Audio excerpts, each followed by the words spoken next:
Bienvenidos a la Noche Cósmica de la Oveja Eléctrica, el programa de ciencia y pensamiento de Canal 22, en donde hoy hablaremos justamente de un museo cósmico, el Science Gateway, el portal de ciencia de vanguardia del CERN, del Centro Europeo de Investigación Nuclear en Ginebra, Suiza.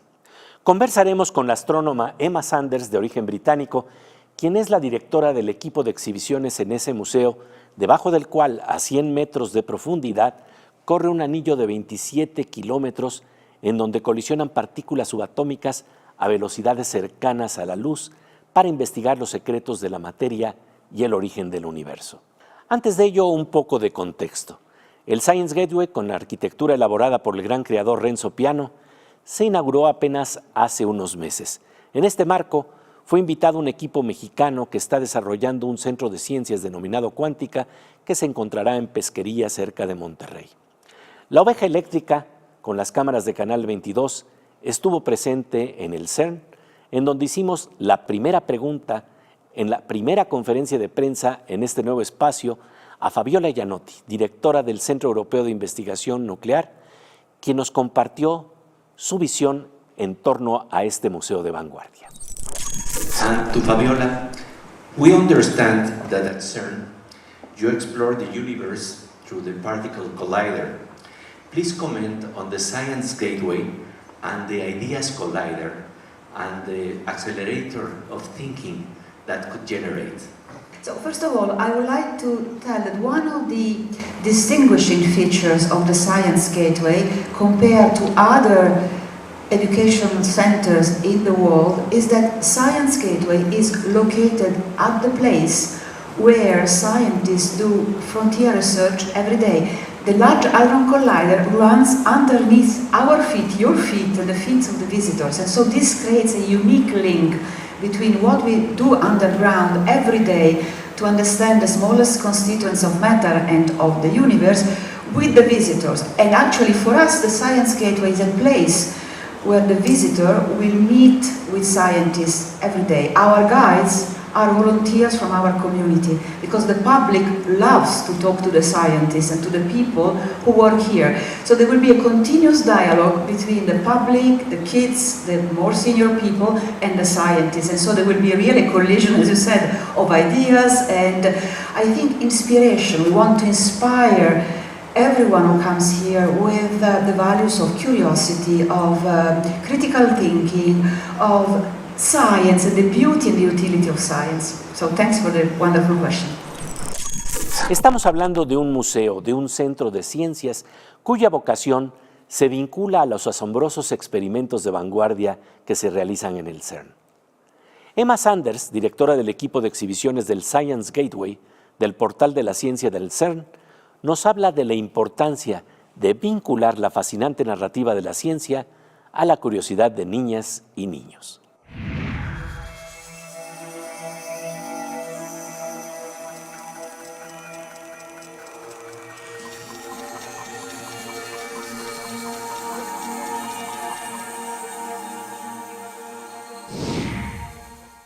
Thank you very much for this interview for Channel 22 in Mexico. Thank you. And you know, we are sitting in the Science Gateway in a place that it was an idea years ago. Please tell us about the development of this idea and how we come to be here. Well, it's very important for us to give children the chance to play with science, As you know, younger children, it's a very important age because often kids can switch off to science from the age of 10, 12, because they just don't see themselves as having a role to play necessarily in science. They can't see how they could contribute. And giving kids a way to experience science, have fun with science, in addition to what they're doing at school, in a different setting, less formal, can be a game changer. It can inspire kids who would never have imagined becoming scientists one day to carry on studying science. And also, it's extremely important to us to reach those who might not ever become scientists, but to share how the scientific process works, to share the validity of the scientific method, just far more generally, because in today's world of fake news, we've just come out of a pandemic, sometimes with some cases we're still in the pandemic, we've seen there can be a lot of misunderstanding about how science works, and it's important in general, for the future of our planet, that there is a better understanding of science, and CERN would like to play a role in that. And this has to do also with frontier science, because we are here at CERN. So let's talk about the exhibitions and what you try to kindle in the eyes of the children and the visitors regarding the knowledge that is being developed here. Yes, I think there's there's an authenticity relating to where we are that makes us a little bit different from other science centres. The fact that this is happening on the site of the Large Hadron Collider, where there's all these exciting experiments happening just below our feet. And so an important part of what we've tried to do here at CERN is bring the scientists into the story. So we've recorded and displayed full-size scientists from all across the laboratory, all the many different jobs. You know, we have over 100 different scientific jobs at CERN that all need to work together to make this great adventure work. So the human dimension is very important to us. So we've put people into our story. But we've also got a lot of hands-on exhibits, so a lot of experimentation that children can do. And we're telling our story across 3 spaces. So the first of those we're calling Discover CERN, and you can take a trip through the accelerators, a full-scale mock-up of a section of the Large Hadron Collider. And then there are playful exhibits in those areas, so you can kick protons and make them collide as if you were playing football. You can try your hand at getting a particle around a circuit. There are exhibits on all the different technologies that are needed to make the Large Hadron Collider work, be it vacuum technologies, magnets, cooling, insulation, all of these sorts of things. And then on the other side of that story, we have everything we do with the collisions. So we're wanting to collide particles inside these fast detectors. And that again takes all sorts of technologies that also have applications outside of CERN. So we can tell stories about how these technologies are used in hospitals to treat patients, how they're used also in computing around the world. The World Wide Web was invented at CERN as a communication tool, sharing information between scientists. So we have a whole lot of authentic stories to tell, and we've tried to make that in a beautiful environment, so that also artistically it's something that is an interesting experience. That has beauty. Los conocimientos compartidos de la ciencia tienen poder organizativo y transformador en nuestras sociedades. ¿Qué tipo de relatos se exploran en el portal de la ciencia del CERN? De ello seguiremos conversando después del corte con Emma Sanders, directora del equipo de exhibiciones del Centro de Ciencia del CERN. Mientras tanto, pasamos a una sección con nuestra querida compañera Aura López, que nos habla de investigaciones de vanguardia y proyectos vinculados al conocimiento que se impulsan hoy en día en nuestro país. Pues querida Aura, tú bien sabes que a veces hay que adelantarse a escenarios que podrían ser catastróficos. Estamos hablando, por ejemplo, de los derrames de petróleo en el océano. Sí, Pepe, y justamente la nota que les traigo hoy está muy interesante porque si hoy pasara un derrame de petróleo en el Golfo de México como aquel que ocurrió en 2010 cuando hubo una explosión en la plataforma Deepwater Horizon que provocó la fuga de cerca de 5 millones de barriles de crudo en el océano y daños en el ecosistema marino, México hoy estaría preparado para evitar o disminuir la catástrofe gracias a los estudios hechos por el Consorcio de Investigación del Golfo de México, conocido por sus siglas como CIGOM, con apoyo del CONACYT y la Secretaría de Energía. El proyecto desarrolló modelos matemáticos, herramientas de observación y biotecnología para establecer acciones de contingencia contra posibles impactos ambientales producidos por la industria del gas y del petróleo y se basó en 5 líneas de investigación que son plataformas de observación oceanográfica, base y monitoreo ambiental, modelos numéricos de circulación y biogeoquímica, degradación natural de hidrocarburos y escenarios de derrames. Y con estas se ha logrado conocer los modelos de las corrientes marinas que permiten conocer hacia dónde se van los contaminantes. El descubrimiento de las zonas vulnerables del Golfo de México que pueden ser afectadas en caso de un derrame de gran escala y la capacidad que tiene el Golfo para biodegradar ese petróleo por sí solo. Actualmente los retos del CIGOM son la implementación de políticas públicas y planes de acción en coordinación con las instituciones correspondientes del país, pero sin duda es un gran avance. Pues sí, porque eso nos habla de la importancia de la imaginación científica y matemática para, de alguna manera, plantearnos los escenarios posibles que podemos enfrentar en el futuro y las soluciones que podemos lograr. Como siempre, te agradecemos tu presencia aquí en la Oveja Eléctrica. Gracias a ti, Pepe. Muchas gracias, querida Aura. Después de un parpadeo, volvemos a la Oveja Eléctrica, en donde estamos conversando sobre un museo cósmico con Emma Sanders, directora del equipo de exhibiciones del Portal de la Ciencia, situado en el CERN, en exclusiva desde Ginebra, Suiza.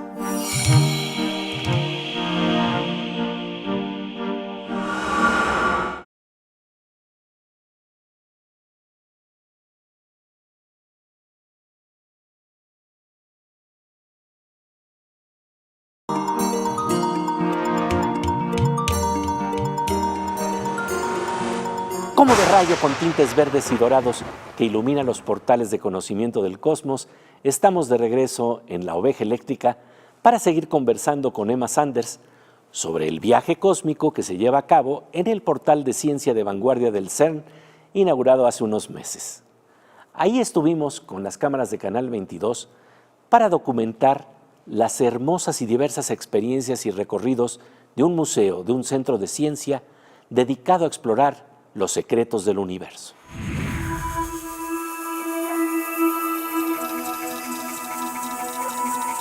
Then you have other journeys because what you're studying here lets you understand the finest particles of matter, but that also gives you a clue to understand the beginning, the origin of the universe. Yes, our space that we're calling back to the Big Bang, we're starting with the visitor, so we're starting at the human scales, but we're asking the visitor to embark on a journey to find out where their particles came from, because of course we as humans are made of particles, and those particles come from 13.8 billion years ago, the very beginnings of the universe. So we're taking visitors back on that journey through, to the first stars and planets several hundred million years ago, onto the back through the cosmic microwave background that was there so a few 100,000 years after the Big Bang, and into the world of particles, where you can find out about the experiments that we are doing at CERN to study. And in this journey, you also locate where we are now and what is our cosmic neighborhood. And you have very interesting experiments to try to locate stars, galaxies. In the sonography all around, yes. Because this is linked, I think, the approach there was very much linked to attitudes we've seen about science around us, and this question of sometimes people talking about science as something that you would believe in or not believe in. And we wanted to very much show how we know what we know about science and the universe around us through experiments. So visitors can explore the sonography around them and find out about the objects that are represented in the sonography around them and interact with them. So another exhibit, for example, is talking about how atoms are cooked up inside stars, because we have experiments on that at CERN. And the visitors can themselves make a star that they then eject into the cosmos and see it evolve.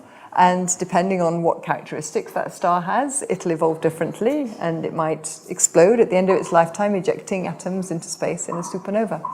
So we are trying to make it interactive for the visitors all the way through the journey.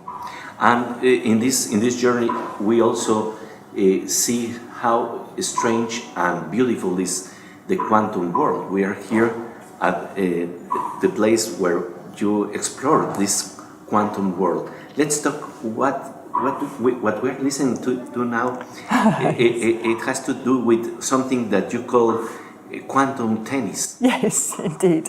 Well, again, you get the feeling that we're wanting to be playful in this space, and that was very important to us. We started off thinking about this space, looking at how we have tended in the past to talk about the world of particles to the youngest of our visitors. And we realized that we've often talked about it as if we're building a wall, like you need this brick and then that brick, and they're attached together using this kind of force particle and so on. And it sounded almost as boring as you could possibly make it. So we thought we want to try to do something different this time. So we tried to, because, you know, as a physicist, what's exciting about the particle world is not the basic list of ingredients, it's how they behave. And all the extraordinary and wonderful and really quite surprising things that happen. So we took all of these different aspects, and quantum tennis, the one you mentioned, is looking at how we can't be certain at the same time about the position and the momentum of a particular particle. So the tennis ball that you play with in quantum tennis, you get a bit of practice in first with the real ball, but then you're playing with a quantum particle, and the visitor can vary either a certainty in its speed or in its velocity, or a certainty in its its position, sorry.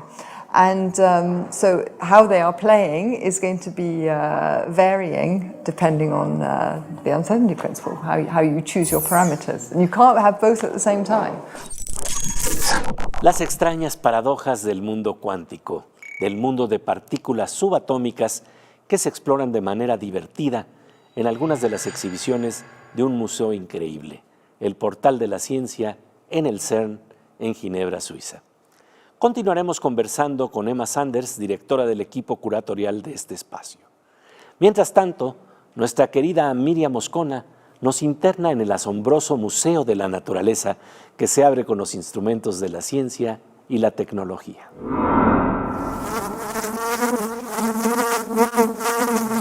Pues querida Miriam, fíjate que cuando hablamos de la belleza de la naturaleza, hasta uno piensa que hay un museo, que hay una curaduría, ¿no? La curaduría natural de las cosas, que es estupenda, el parentesco, el puente que se establece entre la ciencia y el arte. Una expresión memorable. Podría tratarse de una máscara teatral, pero es un embrión de pez cebra con un aumento de solo 10 veces su tamaño. Nada en comparación con lo que un microscopio electrónico puede lograr hoy en día. Por eso aún distinguimos una expresión tan concreta. Es obra del doctor Oscar Ruiz de la Universidad de Texas, y con esta foto obtuvo hace unos años el primer puesto entre los 20 finalistas seleccionados en Mundo Pequeño que convoca Nikon. Esa naranja perfecta no es mecánica.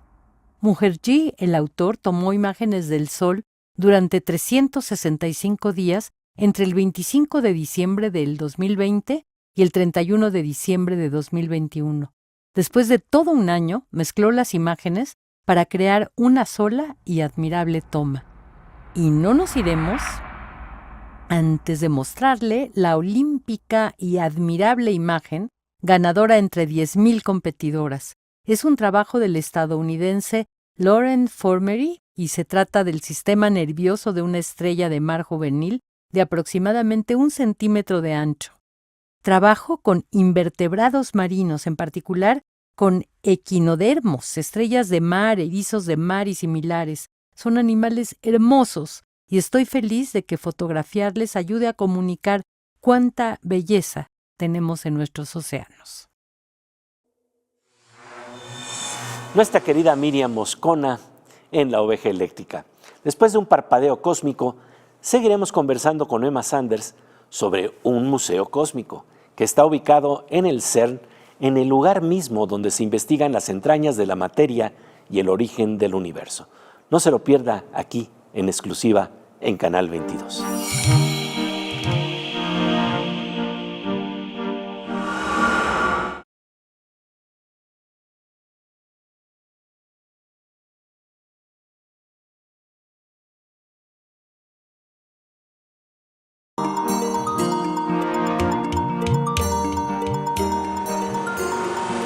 Como de rayo con tintes verdes y dorados que ilumina los secretos del cosmos, estamos de regreso en la Oveja Eléctrica para seguir conversando con Emma Sanders, astrónoma británica, autora de un hermoso libro. Miren nada más qué chulada.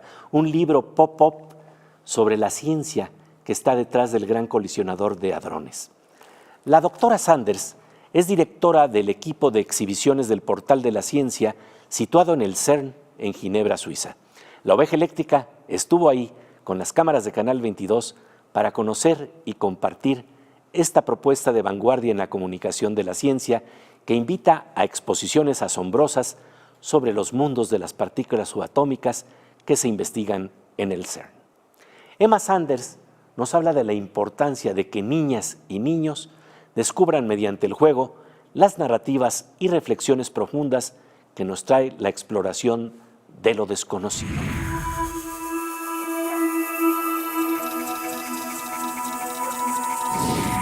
And then there's another exhibit that looks at quantum tunneling, where you're playing with a sort of air puck, like an air hockey, but you're playing with particles. And there's a barrier in front of you, and the barrier varies in thickness. So there are several parameters that you can play with. You can send your particles to the barrier with very high energy, or you can send them with less energy, and you can aim them at the thickest part of the barrier or the thinnest part of the barrier. And the probability of your particle tunneling through that barrier will change depending on those parameters that you're playing with. But it's quite a fast-moving, fast-paced game. So you're playing against an opponent that's trying to get particles to your side of the barrier. And also you become like a particle to visit this world. Yes, indeed. We have, so half of the Quantum World experience is hands-on exhibits, and the other half is an immersive experience where we shrink you to the size of a particle, and then we projection map all around you the different quantum effects, and you get to experience things as if you were yourself a particle. The cloud of possibilities that Of are position, there. yes, exactly. Yes, and before I do that, it makes me think of the importance of rhythming the visit, because not everybody will want to run around on a tennis court playing tennis with a quantum particle. Some people will want something a little bit more reflective. And one of the things that we tried to do across our exhibition spaces is have lots of multiply the different approaches and the different kinds of environments, so everybody gets a chance to feel there's something for them. So not everything is for everybody, but the rule in all of the spaces be something for everybody, is what we hope. And of course, then approaching the unknown, as we've chosen for our art spaces called Exploring the Unknown, through artworks gives yet another dimension to what we're offering. And a very interesting one, I think, because when you enter the space, there's certainly a very different feel from the activity going on in some of the other spaces. So for the art space, Exploring the Unknown, we picked 3 topics. So the void, the invisible, and space and time. And those are 3 topics that can be approached almost from a philosophical angle. And we encourage scientists to talk about these themes in very general terms. And we also arranged for artists, we commissioned artists to come and spend time with scientists at CERN, talking about how they explored the themes, and who then went off and created artworks inspired by their exchanges, and often came back with more questions. It just allows us to bring a different perspective into the conversation around the science that's being explored here. On the exhibition floor, we've tried to have it's almost an answer, if you like, back to the Big Bang space, which takes you back the 13.8 billion years of universe, with all the things we know about the universe, full of knowledge and how we found those things out, through to the very opposite approach in the sonography, in the exploring the unknown space, which is through the eyes of artists and scientists on all of the many things that we still don't know about the universe. And hopefully, across those different approaches, we will somewhere inspire some kids today to go on to become scientists and answer those questions and find the answers. You have the opportunity to see the first children that have come here. Just tell me about the look. Well, on the first day, we decided to use children as guides, and that worked fabulously well. So we worked with the kids, putting them at different exhibits, and then they were the ones who explained to all the guests on the launch day. And that was just wonderful, because of course we're doing this for the kids. We're doing it to give the kids an opportunity to interact with ideas and science that they might not have an opportunity otherwise to interact with. So it was really great seeing how they appropriated the exhibits, they had fun with them. Sharing knowledge and imagination, Emma Sanders, thank you very much. Thank you very much. For this Thank conversation.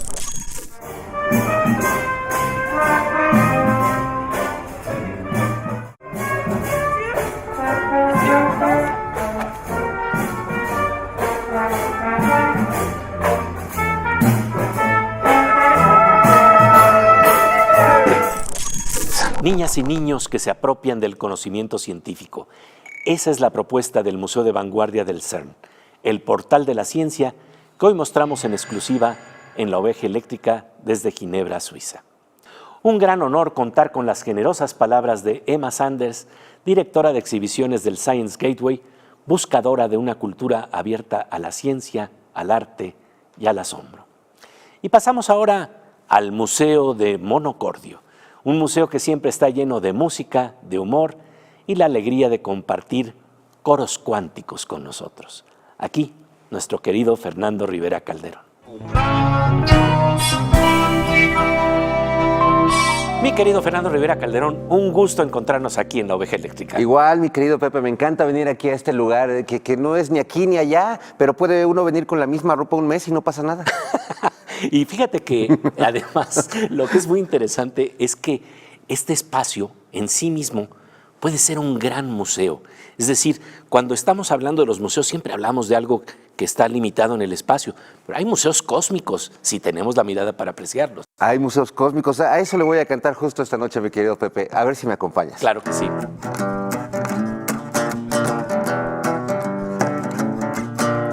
Bienvenidos al Museo Cósmico. Tiene un lado trágico, tiene un lado cómico. A veces es lánguido, a veces es sísmico, pero todo lo ha hecho para tener público. Bienvenidos al Museo Cósmico. Aquí hay un ejemplar muy sabio y súper místico. Se llama Pepe Gordon, súper califragilístico. Y aquí hay otro ejemplar que es como un simio cósmico. En este museo si puedes tocar, que todo explote es lo peor que puede pasar.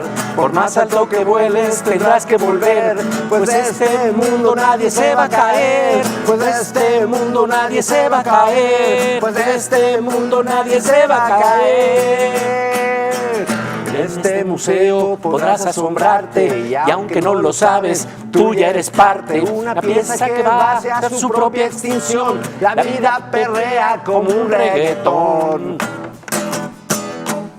Una partícula vibrando hace su Big Bang, hace su Big Bang, hace su Big Bang. Tu caderita meneando hace su Big Bang, hace su Big Bang, hace su Big Bang. El reggaetón que está sonando hace su Big Bang, hace su Big Bang, hace su Big Bang. Cuando tú y yo estamos bailando hacemos Big Bang, hacemos Big Bang, hacemos Big Bang, hacemos Big Bang. Venga, hasta abajo todos. Hacemos Big Bang. Todos, ¿no se oye? Hacemos Big Bang.